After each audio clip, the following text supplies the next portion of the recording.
Salve, salve tricolores, sejam bem-vindos a mais um vídeo aqui do canal. Se você é novo por aqui, não esqueça de se inscrever aí embaixo, deixar o like no vídeo e me seguir lá no Instagram, AlemãoSPFC. Agora sem enrolar, vamos pro vídeo de hoje. Uma excelente segunda-feira, um excelente início de semana. Deus abençoe o nosso dia, São Paulinos e São Paulinas, e a Black Friday continua na GoCase, a famosa Go Black. E olhem só que hoje temos promoções especiais para você aproveitar. Então olhem só a promoção do dia, que é o copo Vibe do São Paulo, saindo por menos de R$80. Olhem só essas estampas maravilhosas, essas aí são as que eu mais gostei no site, mas olhem só.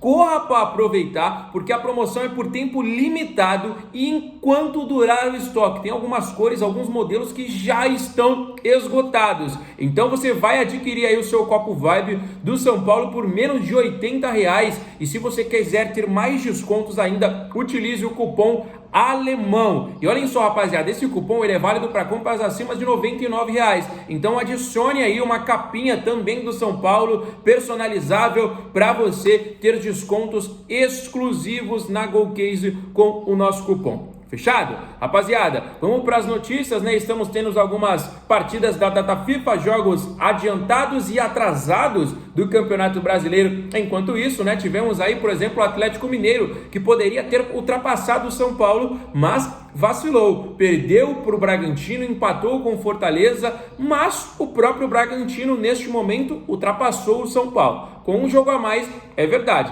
mas o São Paulo já não ocupa mais a 8ª colocação do Campeonato Brasileiro. Rapaziada, eu só quero falar um pouquinho rapidamente sobre o nosso elenco sub-20, porque é muito importante a gente falar sobre eles já para o próximo jogo do São Paulo contra o Corinthians no campeonato, tá bom? Ontem tivemos a grande final do Campeonato Paulista Sub-20 entre São Paulo e entre Santos. O tricolor acabou vacilando, né? A gente saiu na frente 3-0, né? O primeiro jogo tinha sido 1-1, a gente levou o empate e nos pênaltis o Santos acabou se sagrando campeão.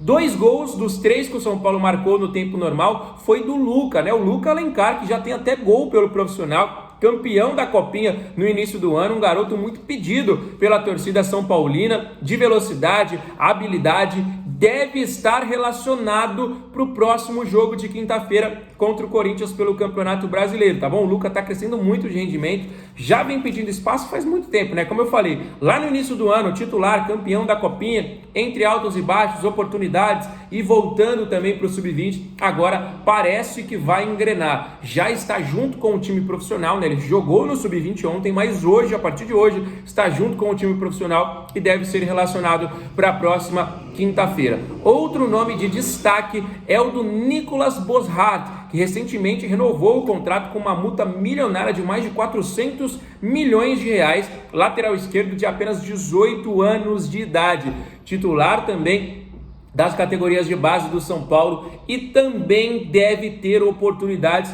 para essa reta final do Campeonato Brasileiro, né? Os dois titulares da posição, Enzo Dias e o Wendel, não jogam mais esse ano, né? Fica em tese ali o Patrick para atuar pela posição, que não é uma unanimidade. Quem sabe o Ferreirinha em alguns momentos de alguns jogos improvisado, né? Mas o Crespo pediu aí para o Nicolas integrar o treinamento junto com o profissional e se ele se destacar, ele deve ter oportunidades nessa reta final de Campeonato Brasileiro. Além deles, outros 2 jogadores também estão treinando ao lado do elenco para essa partida de quinta-feira. Pedro Ferreira, meio-campista, e Paulinho, centroavante, também campeão da Copinha, né? O Paulinho disputava a posição com o Rian Francisco ali no Sub-20. O Rian é um meteoro, né? Fez muitos gols, mas o Paulinho também fez gols importantes com a equipe Sub-20 do São Paulo, tá bom, galera? Então, muitas novidades aí para essa semana, novos jogadores, né? Para o nosso plantel, para essa partida importantíssima contra o Corinthians. É um confronto direto, né? O São Paulo hoje está apenas a 3 pontos à frente do nosso rival. Se perder, empata. Se ganhar, se distancia de 6 pontos. E se empatar a partida, mantém a distância de 3 pontos. Mas, obviamente, a gente pode até perder posições aí no campeonato se a gente não começar a pontuar, né, rapaziada? Então, para esse jogo de quinta-feira, muitas novidades e a gente vai trazendo bastante sobre isso nos próximos vídeos também. Agora eu quero falar sobre um nome que está no radar de São Paulo e de algumas outras equipes, tá bom, galera? Meio-campista Bitelo, né? Ele que foi revelado pelo Grêmio, ele que está atualmente na equipe do Dinamo Moscou e Dinamo está voltando ao futebol brasileiro nesta próxima janela, né? O jogador não se adaptou, não está tão feliz e já falou que vai voltar ao futebol brasileiro. Hoje o Grêmio, né, é o principal interessado em repatriar o atleta. Só que o São Paulo entra onde nesse negócio? Primeiro que é um interesse, né, um jogador ali de meio de campo. E o Bitelo é muito amigo do Ferreirinha, né? Os dois jogadores são aí de longa data amigos da equipe do Grêmio e são parceiros até hoje, né? Os dois sempre quando estão com férias aí conciliadas, estão juntos e tudo mais.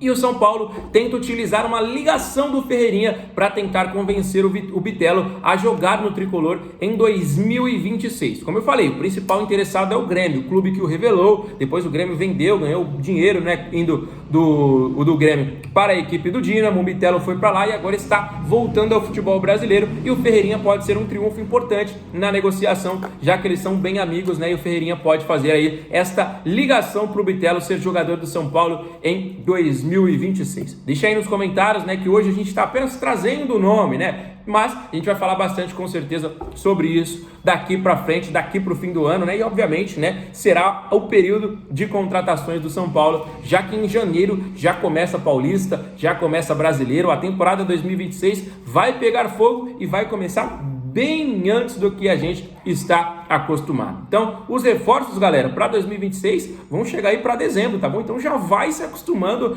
já vai ali, ó, se preparando, porque muita coisa vai acontecer nesses próximos dias. Estamos na metade do mês de novembro, ainda em reta final de 2025. Mas 2026, meu amigo, já começou nos bastidores, tá bom? Vamos trazer uma informação importante também sobre o Oscar. A gente trouxe desde a semana passada toda a cobertura, falou sobre a situação, falamos sobre o que aconteceu com o jogador. Neste momento, né, ele teve alta do hospital, está aí com seus familiares, está acompanhado e também em casa, né? Tá num período de recuperação, isso é óbvio, mas de fato, galera, o Oscar não deve mais vestir a camisa do São Paulo e de nenhum outro clube, né? O jogador está com muita força pensando aí na aposentadoria. Foi um susto muito grande, tivemos informações aqui de que a situação foi muito mais grave do que pareceu de início, tá bom? A gente não pode falar aqui, mas foi uma informação realmente muito grave. Não à toa o jogador ficou aí na UTI internado alguns dias, né? Não foram momentos, foram alguns dias internado em observação, fazendo novos exames. Realmente uma situação muito crítica para a saúde do atleta Oscar, um jogador profissional da equipe do São Paulo. Obviamente a gente está acompanhando e sempre trazendo mais atualizações aí para vocês, mas hoje essa informação ainda se confirma, essa informação ainda segue sobre a aposentadoria de um jogador que chegou cercado de expectativas para o início do ano, né? Junto, né, com Caleri, Lucas Moura, Luciano, era de se esperar aquele quarteto, né, mágico para o São Paulo, bater de frente com os adversários, ir em busca de títulos e títulos, mas isso acabou não dando certo, né, rapaziada? A gente não torce, né, para que nada grave aconteça com nenhum jogador, mas infelizmente a situação do Oscar é muito grave. Galera, uma informação também muito importante é de que o São Paulo irá fazer um novo ambulatório, vai reformular toda a parte médica da equipe, tá bom? Será investido mais de 20 milhões de reais pelos próximos 3 anos para que seja, né, de fato o São Paulo novamente referência médica no futebol brasileiro, porque o São Paulo era, hoje em dia é uma vergonha o departamento médico do São Paulo, mas será investido mais de 20 milhões em questão de estrutura, em questão de profissionais nos próximos 3 anos para que seja reformulado a parte médica, a parte estrutural, a parte de fisioterapia, a parte de preparação e a parte também de recuperação dos atletas para que seja novamente aí, né, rapaziada, o São Paulo, quem sabe, uma referência no futebol brasileiro, porque hoje, sinceramente, o São Paulo é uma vergonha, né? Muitos jogadores operados, muitos jogadores machucados, jogadores não recuperados. De fato, o departamento médico hoje é uma piada. Então, acredito que muita gente tem que ser sim mandada embora, tem que ser feita uma reformulação, contratado novos profissionais, contratado novos aparelhos, um novo ambulatório, tudo tem que ser feito de uma maneira nova, porque o que está lá, a gente já viu que não presta, a gente já viu que não é de qualidade. Então, para mim, tem que ser uma faxina geral, uma reformulação completa, essa nova fase aí do São Paulo, beleza? O vídeo vai se encerrando, não esquece, se você for novo aqui no canal, de se inscrever, e para todo mundo que nos acompanhou até aqui, deixa o like e os comentários sobre todos os assuntos que a gente falou, fechado? Fiquem com Deus, um abraço, valeu!